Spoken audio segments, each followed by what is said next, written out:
Hello students, I am Bhanu sir from लक्ष्य institute. आज अपन बेटा लीनियर इक्वेशन के टॉपिक को स्टार्ट करेंगे। देखो क्वेश्चंस करेंगे, बहुत इजी है। फाइंड करनी है ए और बी की वैल्यू।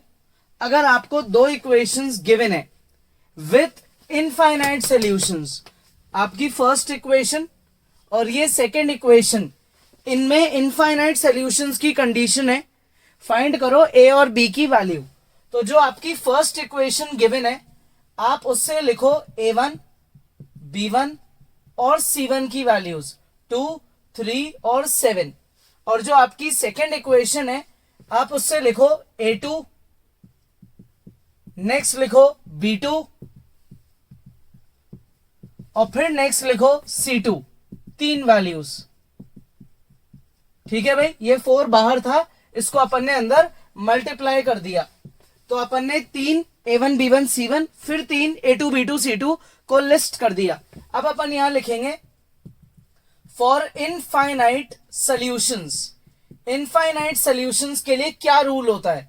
रूल होता है a1 upon a2 is equals to b1 upon b2 is equal to c1 upon c2। इसका मतलब रूल हुआ 2 upon a plus b plus 1 is equals to 3 upon a plus 2b plus 2 is equals to 7 upon 4a plus 4b plus 1। अब आप कभी भी तीन चीजों को एक साथ सॉल्व नहीं कर सकते, तो आपको इस क्वेश्चन को यहां पे दो केसेस में ब्रेक करना पड़ेगा। तो अपन अपना केस 1 स्टार्ट करते हैं। केस 1 है जिसमें अपन फर्स्ट टू टर्म्स को इक्वेट करेंगे। ये फर्स्ट टू टर्म्स अपन ने इक्वेट कर दी। अब अपन इनको क्रॉस मल्टीप्लाई करते हैं, तो ये हो जाएगा 2a plus 4b plus 4 is equals to 3a plus 3b plus 3। ठीक है भाई यहां तक। अब नेक्स्ट स्टेप क्या करें अपन, देखना बहुत इजी है। 3b को आप इधर ले आओ तो वो माइनस का हो जाएगा। ठीक है, और एक काम करो 3 को भी यहां ले आओ और 2a को उधर ले जाओ, तो ये हो जाएगा अपना 4b minus 3b plus 4 minus 3 equals to 3a minus 2a। अपन ने 3b और 3 इन दोनों को लेफ्ट में शिफ्ट किया और 2a को राइट में शिफ्ट किया। 4b में से 3b गया तो बचेगा b, 4 में से 3 हटाएंगे तो बचेगा 1 और इधर आएगा a। तो आपकी यहाँ पे a की वैल्यू आ गई विच इज b प्लस 1। अपन ने केस 1 से जो कंडीशन ऑब्टेन करी उसे इक्वेशन 1 मार्क कर लिया। अब अपन स्टार्ट करते हैं केस 2। केस 2 में अपन इन दोनों को इक्वल मान लेते हैं, है ना। तो इन दोनों को जब मैं इक्वेट करूंगा तो 3 upon a plus 2b plus 2 is equals to 7 upon 4a plus 4b plus 1। ये डिनोमिनेटर LHS में 3 से मल्टीप्लाई कर दो तो 12a 12b प्लस 3 और ये राइट में मल्टीप्लाई कर दो 7a 14b और 14। ठीक है भाई, अब अपन ने ये भी मल्टीप्लाई कर दिए। अब अपन क्या करें नेक्स्ट स्टेप में, 7a को यहां ले आते हैं और 14b को भी यहीं ले आते हैं। 3 को दूसरी साइड भेज देते हैं, तो 12a plus 12b minus 7a minus 14b is equals to 14 minus 3। ये दोनों आ गए लेफ्ट में, 3 चले गया राइट में। 12a में से 7a गया 5a, 12b में से 14b गया माइनस 2b और इक्वल टू में रह गया 11। अब अपन यहां लिख देते हैं यूज इक्वेशन 1। तो ये हो गया 5 into a which is b plus 1 minus 2b is equals to 11। तो ये हो गया 5b plus 5 minus 2b is equal to 11। 5b में से 2b हटाएंगे तो अपना बचेगा क्या, अपना बचेगा भाई 3b इज इक्वल टू 5 उधर जाके माइनस होगा 11 माइनस 5, तो 3b इज इक्वल्स टू 6। तो अपनी b की वैल्यू आ गई 2। अब इस b की वैल्यू को अपन अप्लाई कर सकते हैं इक्वेशन 1 में, तो a की वैल्यू हो जाएगी 2 प्लस 1 विच इज 3। तो b की वैल्यू है 2 और a की वैल्यू है 3। ठीक है, कॉपी करो। Next question, x minus 4 factor है अपने इस इतने बड़े क्यूबिक पॉलिनोमियल का। तो अगर फैक्टर है तो अपन यहां लिखते हैं let x minus 4 equals to 0 और इससे x की वैल्यू निकाल लेते हैं 4। अब इस वैल्यू को इस क्यूबिक पॉलिनोमियल में अप्लाई करेंगे तो ये हो जाएगा 4 क्यूब a इंटू 4 का square plus 2b into 4 minus 24 equal to 0। Since x minus 4 factor है तो x की वैल्यू आई 4, उसको अपन ने अप्लाई कर दिया, तो ये आएगा अपना 64, 16a 8b minus 24 equal to 0। ठीक है, तो इससे ये आया 16a प्लस 8b, 64 में से 24 गया तो ये बचा 40। अब अपन 4 से सबको डिवाइड कर देते हैं, 4a प्लस या बल्कि 8 से ही कर देते हैं, तो ये हो जाएगा 2a plus b plus 5 equal to 0। ये हो गई इक्वेशन नंबर 1। क्या किया अपन ने इन सबको 8 से डिवाइड कर दिया। अब आते हैं नेक्स्ट केस पे। नेक्स्ट केस अपने को एक चीज डायरेक्टली गिवन है, a minus b is equals to 8। ठीक है, इससे अपन a की वैल्यू निकाल लेते हैं 8 प्लस b, और इसको मार्क कर लेते हैं इक्वेशन नंबर 2, और यहां लिखते हैं यूज 2 इन 1। अब यार ये तो बहुत बेसिक सी चीज है, या बहुत बार एनसीईआरटी में कर चुके हो सब्स्टिट्यूशन मेथड, तो आप अभी एक बार पॉज करो वीडियो, इस a की वैल्यू को यहाँ पे अप्लाई करो और a और b की वैल्यू निकालो। ठीक है, ट्राई करो। ये देखो भाई, अपन ने अप्लाई करा, 2 को 1 में डबल किया और b की वैल्यू निकाल ली, और इस b की वैल्यू को इक्वेशन 2 में पुट किया तो उससे a की वैल्यू आ गई। ठीक है, इजी है क्वेश्चन, कॉपी करो। नेक्स्ट क्वेश्चन, फाइंड करने हैं graphically coordinates of the triangle equation whose sides are these 3 lines. ये जो लाइन है, ये लाइन है L1 मान लेते हैं, ये लाइन L2 मान लेते हैं, और ये L3। L1 L2 L3 3 line से मिलकर ग्राफ पे एक ट्राइंगल बनेगा। ट्राइंगल के कोऑर्डिनेट्स फाइंड करने हैं, यानी कि उसके वर्टिसेस फाइंड करने हैं। तो जो L1 लाइन है उसको प्लॉट करने के लिए अपन मिनिमम 2 पॉइंट्स निकालेंगे एक टेबल बना के, x0 y0 और x1 तो y1। ठीक है, मिनिमम 2 पॉइंट्स, एक पॉइंट और निकाल सकते हैं जैसे x4 तो y4। सिमिलरली L2 लाइन है अपनी 3y is equals to x, इसके भी अपन 3 पॉइंट्स निकालेंगे, मिनिमम निकालने होते हैं 2 पॉइंट, तो x0 y0। ठीक है, y1 तो x हो जाएगा अपना 3, और नेक्स्ट अगर अपन पुट करें y की जगह 2 तो x हो जाएगा अपना 6। नेक्स्ट है L3 line x plus y equals to 8, इसके भी अपन कोऑर्डिनेट्स निकालेंगे। कोऑर्डिनेट्स हो जाएंगे जैसे x की वैल्यू 1 तो y की वैल्यू, x की वैल्यू 1 y की वैल्यू 7। ठीक है, और फिर अपन जैसे लें x की वैल्यू y की वैल्यू 2 तो x की वैल्यू 6, y 4 तो x 4। कोई भी आप रैंडम पॉइंट्स को अज्यूम कर सकते हो। ठीक है, तो अपने ये 3 पॉइंट्स आ गए। अब अपन क्या करेंगे, ग्राफ बनाएंगे और ग्राफ पे इन सारे पॉइंट्स को प्लॉट करेंगे और फिर उनसे लाइंस को ड्रॉ करेंगे। ठीक है, तो अब आप स्केल लेके इसके ग्राफ की प्लॉटिंग करो। देखो भाई, ये अपन ने ग्राफ बनाया और ये इनके कोऑर्डिनेट्स प्लॉट करे, 0,0 1,1 1,3 1,7 4,4 और 6,2। अब अपन 0 0 1 1 और 4 4 इनको ज्वाइन कर देंगे, ये अपन ने ज्वाइन कर दिया। ठीक है, और ये अपनी बन गई क्या, लाइन L1। नेक्स्ट 0 0 1 1,3।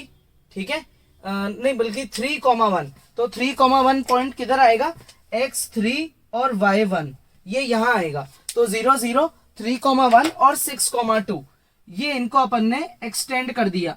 ये अपनी लाइन बन गई कौन सी, L2 लाइन बन गई। नेक्स्ट है x1 y7 x6 y2 x4 y4, तो ये इन तीनों को ज्वाइन करके ये अपनी थर्ड लाइन बन गई।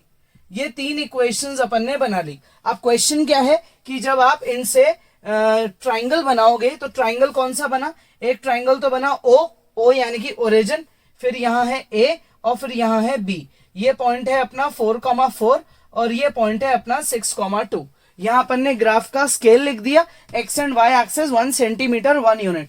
क्वेश्चन था find the coordinates of the triangle, तो अपन यहाँ लिख देंगे रिक्वायर्ड ट्राइंगल इज OAB, जिसमें O के कोऑर्डिनेट्स हैं 0,0, A के कोऑर्डिनेट्स हैं 4,4 और B के कोऑर्डिनेट्स हैं 6,2। ठीक है, इजी है। तो आप चाहो तो आप इस ट्राइंगल को ऐसे शेड भी कर सकते हो, तो आपका हाईलाइट हो जाएगा आंसर। ठीक है, इजी है, कॉपी करो। नेक्स्ट क्वेश्चन, ये अच्छा क्वेश्चन है भाई, देखना ढंग से। ड्रॉ करना है graph of the two lines. ये आपकी लाइन है मान लो L1 और ये लाइन है L2, इनका ग्राफ बनाना है।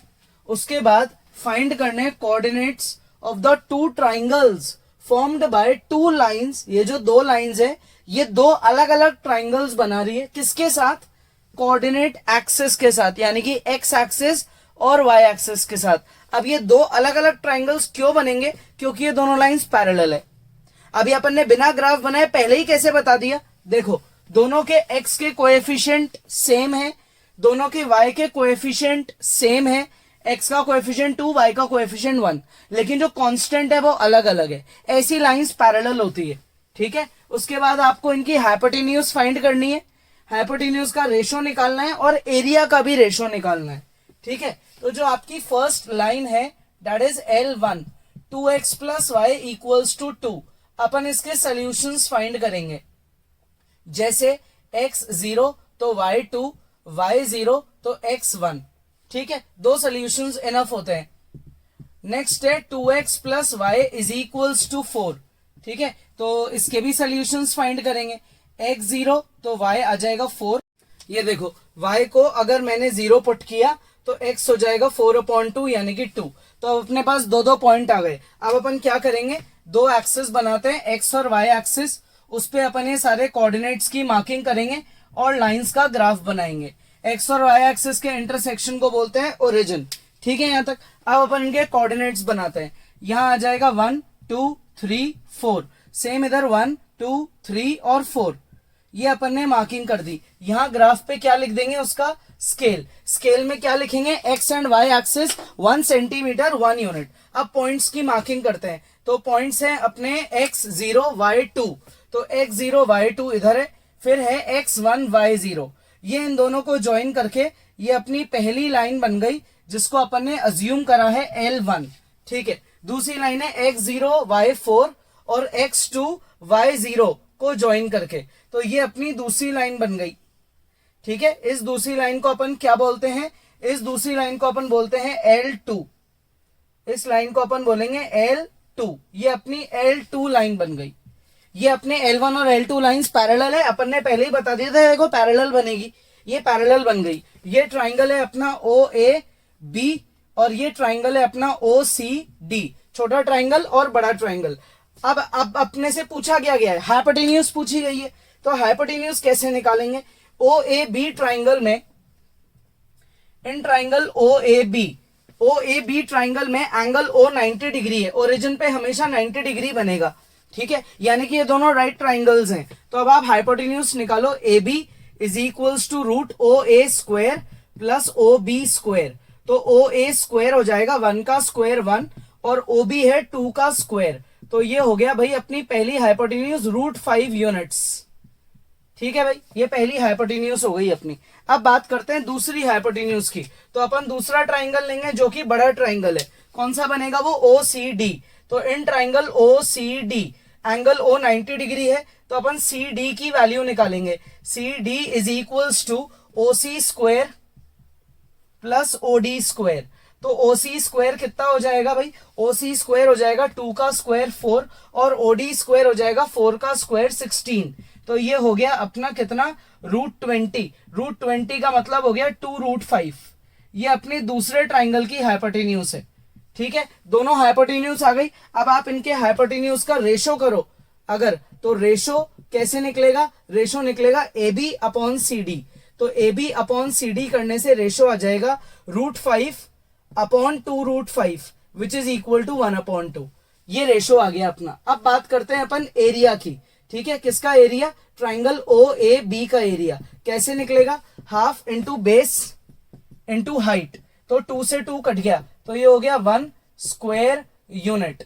नेक्स्ट अपना निकलेगा area of triangle OCD which is equals to half into base और हाइट हो गई अपनी 4, तो 2 से 2, तो ये एरिया आ गया 4 स्क्वायर यूनिट, ठीक है भाई। सो रेशो अगर बात करें एरिया की, तो एरिया का रेशो हो गया अपना 1/4 यानी कि 1:4 और हाइपोटेन्यूज का 1:2 है ना। क्वेश्चन इजी है, दो सोल्यूशन निकाले, ग्राफ बनाया, पाइथागोरस थ्योरम 2 बार लगाया, हाइपोटेन्यूज निकाला और फिर एरिया का फॉर्मूला लगाया, half into base into height, दोनों का एरिया निकाला, हाइपोटेन्यूज का रेशो किया और एरिया का रेशो किया। अब आप आज के क्वेश्चंस की प्रैक्टिस करो, कोई डाउट है तो वीडियो दोबारा देख लो, नेक्स्ट क्लास में आगे पढ़ेंगे। Hello students, I am Bhanu sir from लक्ष्य इंस्टीट्यूट। आज अपन लीनियर इक्वेशन के एक्स्ट्रास को आगे कंटिन्यू करते हैं। क्वेश्चन देखो भाई, छोटू हैज 20 पैसा कॉइन्स एंड 25 पैसा कॉइन्स।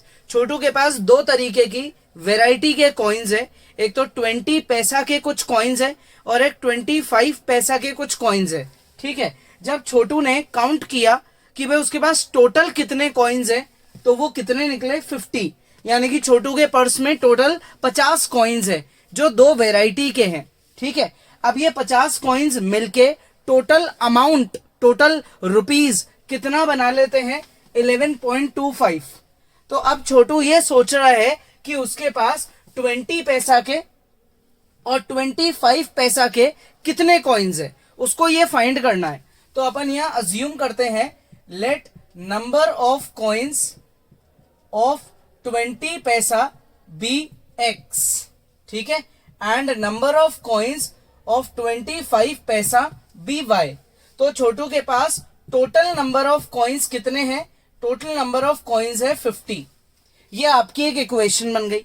अब एक बात बताओ, अगर आपके पास 20 पैसे के 5 कॉइन है तो कितने रुपए हुए, 20 मल्टीप्लाई बाय 5, इतने पैसे हो गए ना आपके पास। सिमिलरली अगर छोटू के पास 20 पैसा के x कॉइन्स है तो टोटल कितने पैसे हुए उसके पास, 20p। 25 पैसा के अगर उसके पास y कॉइन्स है, ठीक है, तो जैसे ये 20x हुआ वैसे ये 25y हो जाएगा। दैट इज जो एक कॉइन का अमाउंट है उसको नंबर ऑफ कॉइन्स से मल्टीप्लाई करना है। क्लियर? तो 20 into X and 25 into Y. Chhotu के पास इतने पैसे हैं, टोटल मिला के कितने रुपीज हुए, ये रुपीज में हुआ 11.25। अब यहां पे क्वेश्चन आगे बढ़ने से पहले थोड़ा सा सोच लो, ये चीजें पैसे में है और ये रुपीज में है, तो रुपीज को पैसा कैसे बनाया जाता है, मल्टीप्लाई बाय 100 करके। ये कन्वर्जन बहुत इंपॉर्टेंट है, एल्स अपना आंसर मैच नहीं करेगा। तो ये हो गया 1125। अब अपन एक काम करेंगे, इस पूरी इक्वेशन को डिवाइड बाय 5 कर लेते हैं। तो ये हो गया 4x, ये हो गया 5y। ठीक है, अब 5 2 ज़ा 10, 10 का क्या कैरी गया 1, फिर 5 2 ज़ा 10, 2 कैरी गया, ये हो गया 5। ये आपकी हो गई इक्वेशन नंबर 2। अब आपके पास दो इक्वेशंस है, 1 और 2, और दो वेरिएबल्स हैं। अपन ने कितने मेथड पढ़े हैं, अपन ने पढ़ा है सब्स्टिट्यूशन मेथड, एलिमिनेशन मेथड और क्रॉस मल्टीप्लिकेशन मेथड। तो अगर इन केस मैं इसमें से मान लो मैं लगाता हूं सब्स्टिट्यूशन मेथड, तो फ्रॉम इक्वेशन 1 मैं ये लिख सकता हूं x is equals to 50 minus y, लिख सकता हूं ना।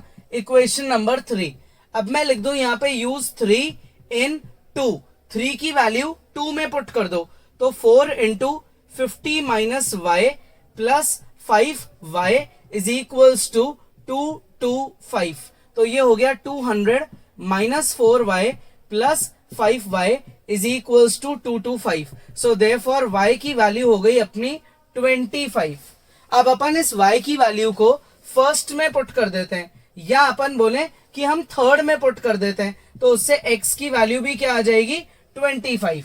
अब ध्यान रखना, आप लोग वर्ड प्रॉब्लम्स कर रहे हैं तो आपका लास्ट आंसर स्टेटमेंट में होना चाहिए। So therefore number of coins of 20 पैसा कितने हुए 25, and number of coins of 25 पैसा भी कितने हुए 25। ठीक है, इजी है, कॉपी करो।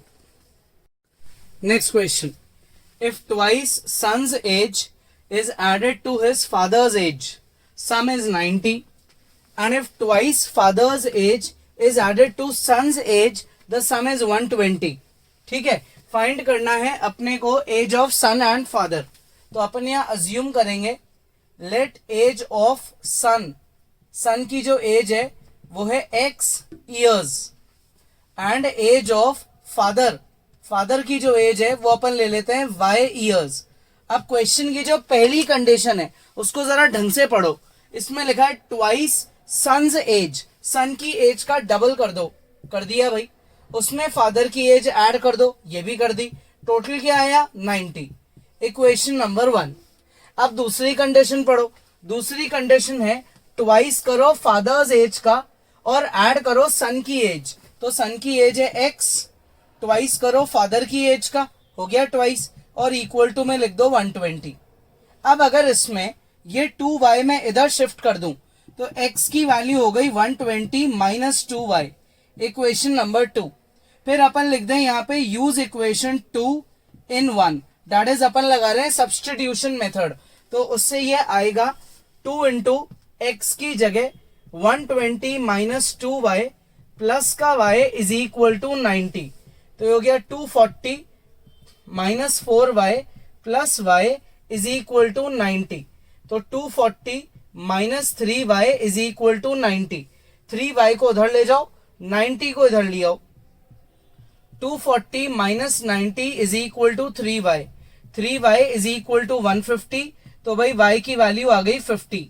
इस y की वैल्यू को इक्वेशन नंबर 2 में पुट कर देते हैं। तो फ्रॉम इक्वेशन नंबर 2 x की वैल्यू आ जाएगी 120 माइनस 2 इंटू 50।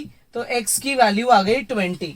अब आपका जो x है वो क्या है, वो है एज ऑफ सन। तो भाई सन्स एज, सन की जो एज है वो हो गई 20 years and father's age, father की जो एज है वो हो गई अपनी 50 ईयर्स। ऑब्वियसली फादर की एज ज्यादा होगी और सन की एज कम होगी। क्लियर, इजी है, कॉपी करो। Next question, Chhotu's age is 3 times the sum of the ages of his 2 sons. जैसे मान लो एक बच्चे की एज है 5, दूसरे बच्चे की एज है 10। अब आप इन्हें ऐड करो तो 15 और उसका 3 टाइम्स कर दो, तो छोटू की जो एज है वो हो गई 45 ईयर्स। ठीक है, छोटू फादर है, उसके 2 बच्चे हैं और ये उनकी एजेस का रिलेशन है। तो अपन यहां क्या करेंगे, अपन अज्यूम करते हैं let age of Chhotu be x। Chhotu की जो एज है वो हम मान लेते हैं x ईयर्स, है ना। And let sum of ages, let sum of ages of his 2 sons, उसके जो 2 बच्चे हैं उसके दोनों बच्चों की एज का जो टोटल है वो अपन ले लेते हैं y ईयर्स के इक्वल। छोटू की अकेले की एज है x और 2 बच्चों की एज का टोटल है y। क्वेश्चन का पहला हिंट है कि छोटू की एज अपने दोनों बच्चों के एज का जो टोटल है y उसका 3 गुना है। इक्वेशन नंबर 1, बड़ा इजी इक्वेशन बन गई। 5 साल बाद क्या हुआ, 5 साल बाद ऑब्वियसली छोटू 5 साल और बड़ा हो जाएगा, है ना। तो अगर आप बात करोगे आफ्टर 5 इयर्स की, जब भी अपन 5 साल आगे बढ़ेंगे तो अपनी भी एज 5 साल बाद 5 ऐड हो जाएगी। अगर आप अभी 15 इयर्स के हो तो 5 साल बाद आप 20 के हो जाओगे। सिमिलरली अगर छोटू अभी x इयर्स का है तो 5 साल बाद छोटूज एज हो जाएगी x प्लस 5 ईयर्स।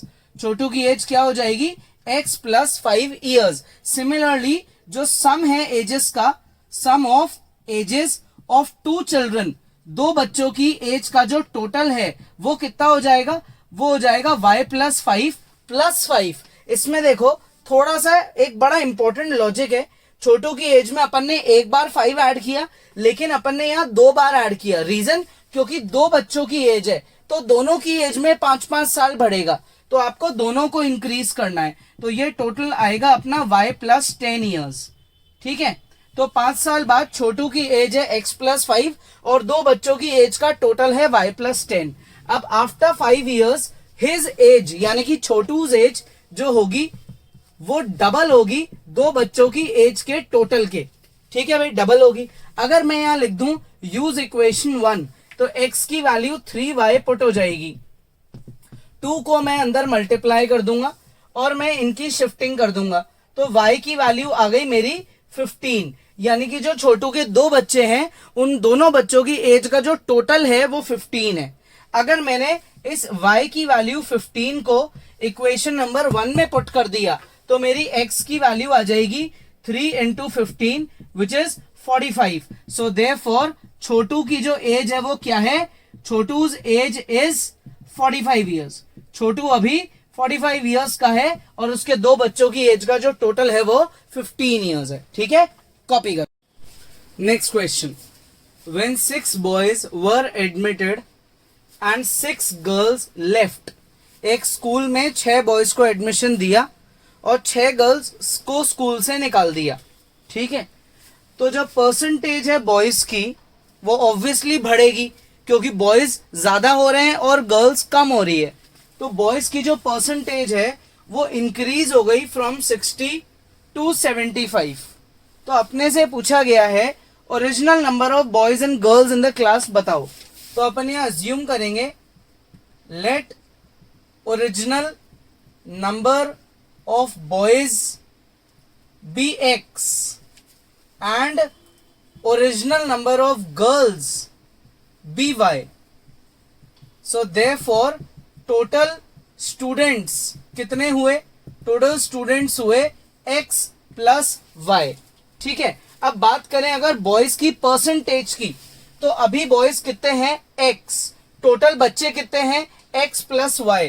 तो परसेंटेज ऐसे निकाली जाती है. ठीक है, number of boys divided by total multiply by 100 is equal to आपको परसेंट गिवन है 60. एक एक जीरो अपना कैंसिल आउट हो जाएगा. हो गया. x प्लस वाई को इधर ले जाएंगे तो ये हो गया 10x is equals to 6 into x plus y. 2 से कैंसिल आउट करेंगे दोनों साइड तो ये हो गया अपना 5x is equals to 3x plus 3y.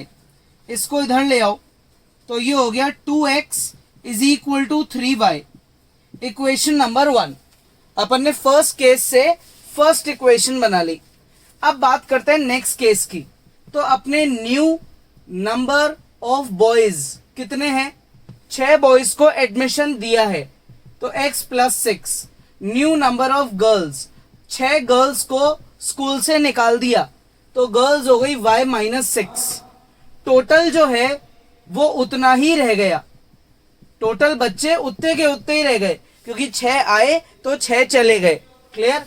अब जो अपनी परसेंटेज ऑफ बॉयज है वो ऐसे निकाली जाएगी. Number of boys divided by total multiply by 100 is equal to the percentage which is 75. 25 3 जा 25 4 जा. ठीक है, तो 4 into x plus 6 is equals to 3 into x plus y. तो ये हो गया 4x plus 24 3x plus 3y. 3x को यहां शिफ्ट कर देते हैं, 24 को दूसरी तरफ. तो 4x minus 3x 3y minus 24. x की वैल्यू निकल गई 3y माइनस 24. ठीक है, इसको मार्क कर दिया इक्वेशन नंबर 2.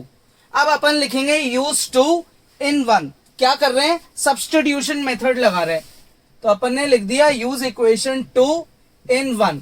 तो ये हो जाएगा 2 इंटू एक्स की value 3y minus 24 is equals to 3y. तो ये हो गया 6y minus 48 is equals to 3y. 3y minus हो जाएगा, 48 इधर चल जाएगा. 6y minus 3y is equal to 48. 3y is equal to 48. तो y की वैल्यू आ गई 16. y की वैल्यू क्या आ गई? 16. यानी कि original number of girls school में 16 है. अब आप इस y की वैल्यू को इक्वेशन 2 में या इक्वेशन 1 में किसी में भी पुट कर सकते हो. तो अगर मान लो मैंने 1 में पुट किया तो from equation 1 2x is equals to 3 into 16. ये इससे कैंसिल हुआ 8. तो x की वैल्यू आ गई 24. अब अपन वर्ड प्रॉब्लम कर रहे हैं तो लास्ट में अपन स्टेटमेंट लिखेंगे. आप लोग लिखें please. Therefore original number of boys is 24 and original number of girls is 16. ठीक है, क्वेश्चन बहुत इजी है, कॉपी करो. Next question. Sum of ages of Chhotu and his son. Chhotu और उसके बच्चे की प्रेजेंट एज का जो टोटल है वो है 55 years. अपन अज्यूम करते हैं let present age of Chhotu यानी कि father, be X years, Chhotu की प्रेजेंट एज है X years and present age of son, जो सन यानी कि छोटू का जो बेटा है उसकी प्रेजेंट एज है वाई ईयर्स। अब इन दोनों की एजेस का जो टोटल है that is x plus y, इसकी वैल्यू है 55। ऑब्वियसली कॉमन बात है कि फादर की एज बड़ी होगी और सन की एज छोटी होगी। मे बी जैसे फादर की एज है 30 तो सन की एज है जैसे 2, ठीक है। तो इस केस में जो डिफरेंस है एज का वो कितना निकला, 28 ईयर्स का डिफरेंस निकला, है ना। अब एक बात बताओ, अगर बच्चे को ये बोला जाए कि अगर आपकी अभी एज 2 ईयर्स है तो बच्चा कितने साल और बाद अपन उसकी बात करें कि वो फादर की प्रेजेंट एज का बराबर आ जाए, मतलब आप 2 में कितने साल जोड़ोगे कि वो फादर की प्रेजेंट एज के टोटल के इक्वल आ जाए, तो ऑब्वियसली जो डिफरेंस है वो इसका आंसर हो जाएगा, है ना। दोनों की एज में 28 साल का गैप है, तो आप सन की एज में 28 को ऐड करोगे तो जाके वो फादर की प्रेजेंट एज के इक्वल आएगा।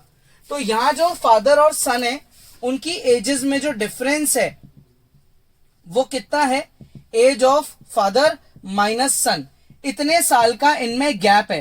तो जब ये गैप मैं सन की एज में ऐड करूंगा तब जाके वो फादर की प्रेजेंट एज के इक्वल आएगा, इसकी तरह, है ना। तो अब इन्होंने बोला if Chhotu was to live, Chhotu जो है यानी कि जो फादर है वो उतने साल तक आराम से जिंदा रहेगा जब तक उसका बेटा, ठीक है, उसकी प्रेजेंट एज के बराबर नहीं आ जाएगा, यानी कि वाई जब तक एक्स बनेगा उतने साल तक छोटू और सन, हमको दोनों की एज फाइंड करनी है। तो y को x बनाने में अपने को जो डिफरेंस है उसे ऐड करना पड़ेगा, that is we are talking about after x minus Y years. So after x minus Y years Chhotu की जो एज है वो कितनी हो जाएगी, अभी प्रेजेंट एज है x, इतने साल बाद क्या हो जाएगी, ऐड कर दो, ये निकल गया।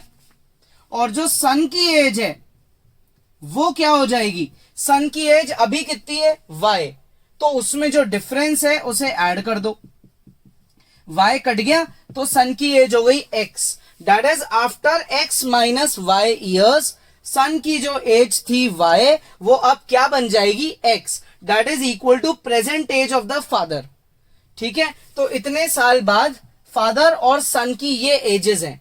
तो क्वेश्चन में बोला गया आफ्टर दिस टाइम पीरियड जो दोनों की एज का जो टोटल है वो है 93। तो अब जो अपन दोनों की एजेस को ऐड करेंगे तो टोटल को लिखेंगे 93, age of father and age of son add करके 93। तो ये हो गया 3x minus y equal to 93, equation number 2। इसमें देखो y प्लस का है, इसमें y माइनस का है, बहुत इजी है। आप इसमें बड़ा इजीली एलिमिनेशन मेथड लगा सकते हो और x और y की वैल्यू निकाल सकते हो। क्या करना है, इक्वेशन 1 और 2 को ऐड करना है, ठीक है। तो एलिमिनेशन मेथड ट्राई करो और वैल्यू निकालो। देखो भाई, दोनों इक्वेशंस ऐड करने से प्लस का y माइनस का y कट जाएगा, x आपस में ऐड हो जाएंगे, कॉन्स्टेंट्स ऐड हो गए, x की वैल्यू आ गई, x की वैल्यू को इक्वेशन 1 में पुट करेंगे, y आ जाएगा। So x is the present age of Chhotu यानी कि father and y is the present age of son, ये इन दोनों की प्रेजेंट एज है। अब अगर आपको इसे वेरीफाई करना है तो क्या करोगे, आप इन दोनों का टोटल करो, वो आना चाहिए 55, ठीक है, इजी है बहुत। तो अपन जो भी आज क्वेश्चंस करें उनकी क्या करेंगे, कॉपी बनाएंगे, कोई डाउट है तो वीडियो दोबारा देख लेंगे, है ना। नेक्स्ट क्लास में आगे पढ़ेंगे।